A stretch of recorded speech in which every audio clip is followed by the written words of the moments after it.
Alright, hey guys. So, with this one, I wanted to do something a little bit different. I actually sort of screwed up the audio recording.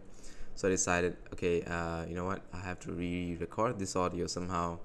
So, yeah, let me just turn on the actual in-game audio by doing that. I think you guys should be able to hear, right? Yeah, that should be okay.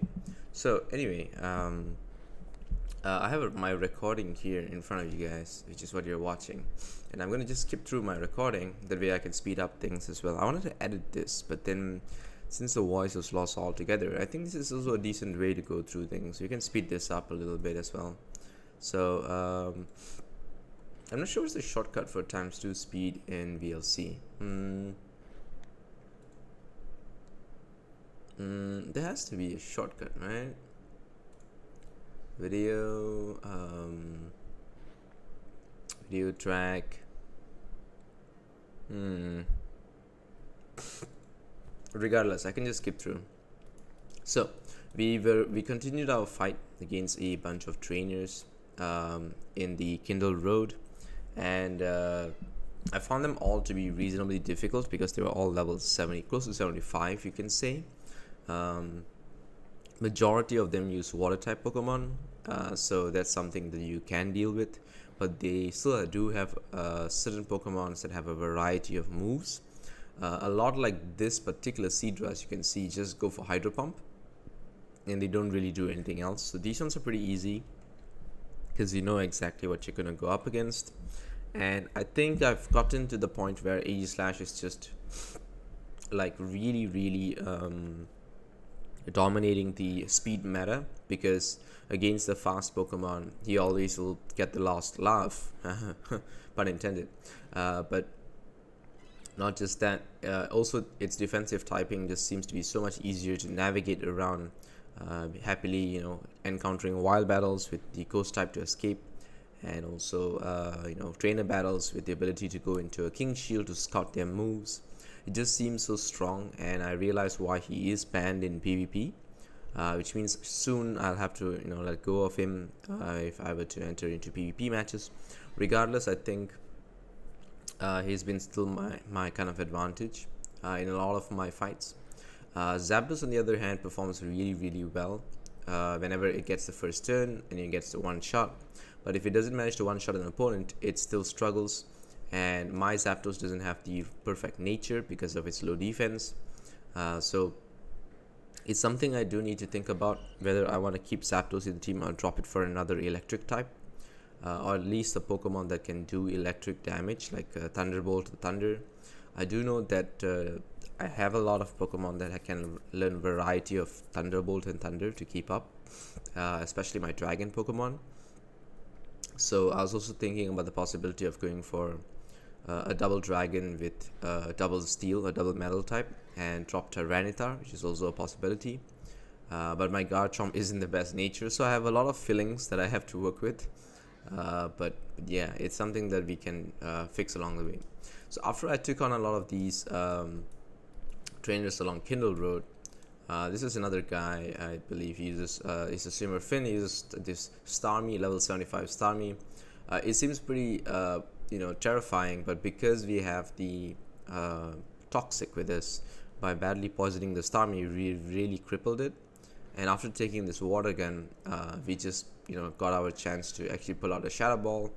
And check this out. Yeah, so it's a pretty clean cut fight, really no question about it. And we ended up in this place called Mount Ember, and I know that Mount Ember is where Moltres rests. However, we could not get to Moltres right away, and also we actually missed out a single trainer, if you can see here on Kindle Road. So we actually went around looking for the trainer. So I'll skip to the part where we actually find the trainer. I'll show you where it is. So the final trainer of Kindle Road is actually before Kindle Road. She is here, down here. Let me show you. Yeah, so hang on. How do I show you where exactly I stopped? Because this is a little bit too far.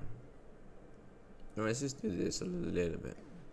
Yeah, so let me just skip through her fight. So she uses a bunch of Psyducks, and she gives us a few things, actually, a few things. Escape rope, and she gives the Aurora ticket, and she gives a bunch of XP and Poké Dollars. And she, what she gives is what allows us to travel through all the islands from now on.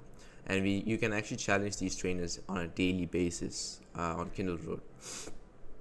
So yeah, actually, so once I've got done her task, we actually went to Mount Ember, which was super exciting because it brings me back so many memories. And there's a ruby path where we'll have to find the ruby we were looking for. So as I ventured through this mountain, it's very easy. It's a very straight path. There's really it's like nothing too tricky about it. There's one entrance on the right, one on the left, and I think both are something that you can easily explore. And also I looked around on stones to see whether they do drop any items at times. There's one scary battle here with Proton, where they do their copy, the copy Pokemon fight. This is very scary because it depends on whoever the last trainer was, who they challenge, the last in-game trainer, So I was just lucky that the last trainer only had a Kadabra, which I easily took out. He also had a Granbull, which I easily dealt with, and he had an Ampharos. So I tried my best not to switch my Pokemon to be as nice as possible for the next guy. I think they can handle just an EG Slash pretty easily, but I was forced to switch into a Garchomp here because there was just too much pressure from this, what do you call this, this switching and timing of attacks. With the Ampharos and the Granbull.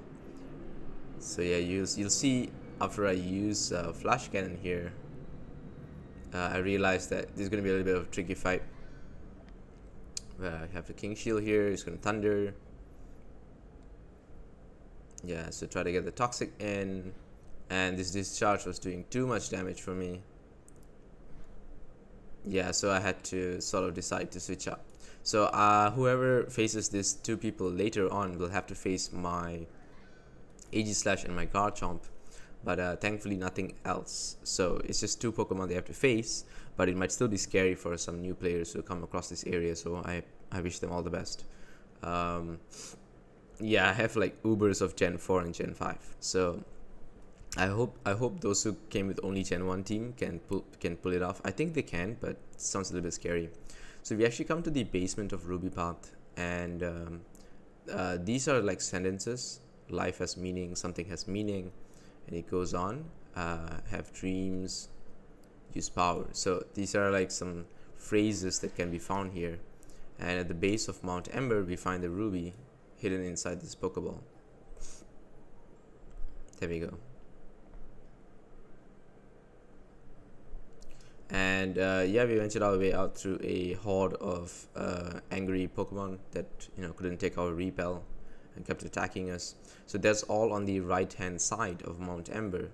As we go to the left hand side, there's actually a few items you can find around here on higher levels. You can find Dire Hit, you can find a Firestone. I think the only one that was unique was this particular Firestone, and I'll show you where it is. Yeah, there's one girl that uses a bunch of Hitmonchan. So up here also there's a useful item which you can easily pick up just by going to the main path. Here we are taking on this Executor, and this one's pretty hilarious too because I brought Garchomp in, and Garchomp dealt with the first one really well, but the Psyshock, like we Fire Fanged, and the Psyshock just took us out. So much damage from Executor. Yeah, so we went on in and we took the left path once we entered, and we went up here to get this one, Rare Candy. So there's a decent find. Rare Candy is always very good because it saves a lot of time late in the game, and this is essentially the path towards where Moltres should spawn. And we found this weird looking rock, and it totally reminded me that there is something there that we have to pick up, which is, as it says, can't do it right now.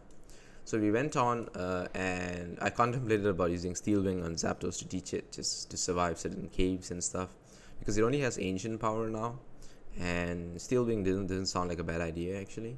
So It might be something we'll revisit, but ancient power still helps it against ice types, and it has helped us get some stat boosts, some lucky stat boosts especially. So it's not something we'll drop so soon or that easily unless we get something really crazy. So we'll hold on. So here was pretty much the only place where I suspected one of these stones had to have something, just because they were so awkwardly placed. So watch me as I do this, right? This is just me in autopilot, right? I come here, I see this breakable rock, I use rock smash, and I see that there's nothing inside here that's visibly a Pokeball. So I start talking to these rocks, and look at the chances. Yeah, look at those chances. That's me on autopilot when I'm not talking to anyone as well. Like, just the curiosity in this game. Like, if you're a curious person, the chances of you finding a lot more things than everyone else is just astounding. Yeah, and I'm soloing this at level 79, like way deep into this area. So Dahlia here prevents me from proceeding, and I have to find a feather of each legendary bird trio apparently, so we be chased out of Mount Ember. So we actually go back to that suspicious looking rock that we saw, and then we talk to it. It's a very hot rock, and if I'm not mistaken, you have to pick a Pokemon that can counter Moltres. So Blastoise can, because it's water type, and we can pick up the flaming feather, and that's how we do it. There we go. So we found one of the 3 feathers from the legendary birds, and I guess that's basically how we move on. So we went along, and we left this mountain, and then we traveled back through Kindle Road, through a horde of monsters, all the way back to one island. And then inside here we actually have to return the ruby, so that our buddy here can actually set up the Pokemon computers, I think, in the next 2 islands or something, or rather in Island 2 and Island 3. Yeah, Cilio, there we go. Clothing, Kronk, Smash, okay. Nice, I was able to connect the Pokebox storage system on 2 island and 3 island. It's still not enough, I need to connect all. Studying assessment, there's another gem that forms a pair with this ruby. Since you already explored one island, I'm pretty sure you did, this is probably one of the other islands. But where? There's going to be a bigger task, I assume. Master Ruben, please, I need you to go access the other islands. You need the Rainbow Pass, here, take it. So he gives us this thing called Rainbow Pass as well.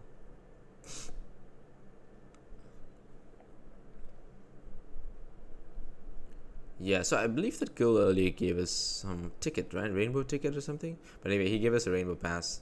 So we went to 4 Island, and we went back into the room here to try to see if we can go to... There we go, there's 4 Island there. Yeah, and upon reaching 4 Island, we actually went back into the the ship here to try to talk to these people to see what the ticket password is.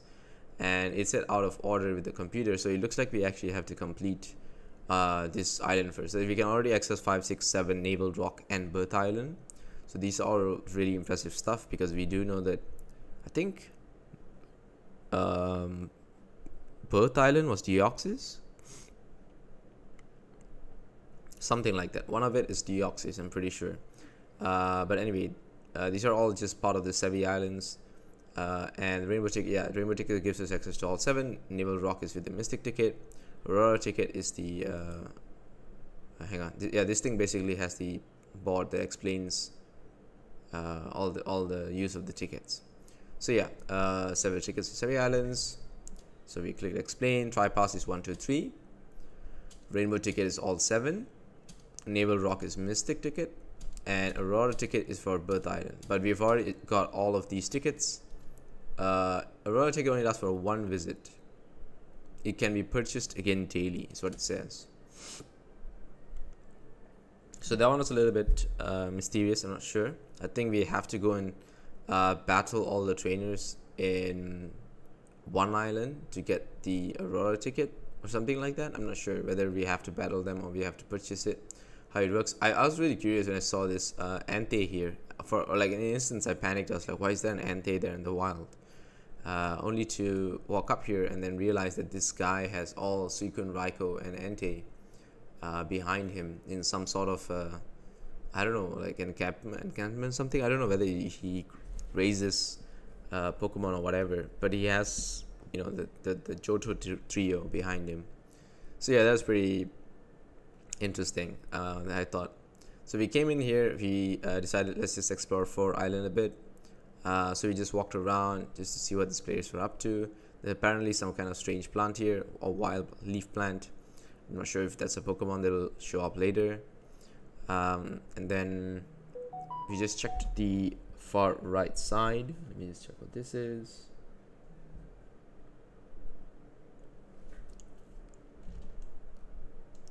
Give me 1 second. Alrighty. So yeah, but basically in Four Island we purchased a few things, and then we decided, okay, let's just check a few houses. There's nothing so far. None of these houses are relevant so far, but we will be back to check again and hopefully cover up anything that we may or may not have missed. These people here in this Poke Center on Four Island are actually talking about how important it is to party up with someone else in this game, and also to use the buffs and whatever to find specific Pokemon, and also to level up and to, you know, EV farm and stuff. So yeah, they seem to actually be talking about partying and multiplayer. I understand that aspect, but I'm not sure, you know, if that is the case. I'm not sure how far I can actually push as a solo player, but I think we should be able to do most content as a solo player. Maybe it's just much easier, you know, having a buddy, and, you know, not needing to use so many healing items and stuff. So that's something we really do have to you know, manage in some way. So anyway, there's this Pikachu apparently here that's showing up as a Pokeball. I'm not sure why, but she's blocking the road from us to go somewhere. So anyway, that's pretty much it for this particular episode. Hopefully I don't miss out the audio in the next one. I'll see you guys. Take care.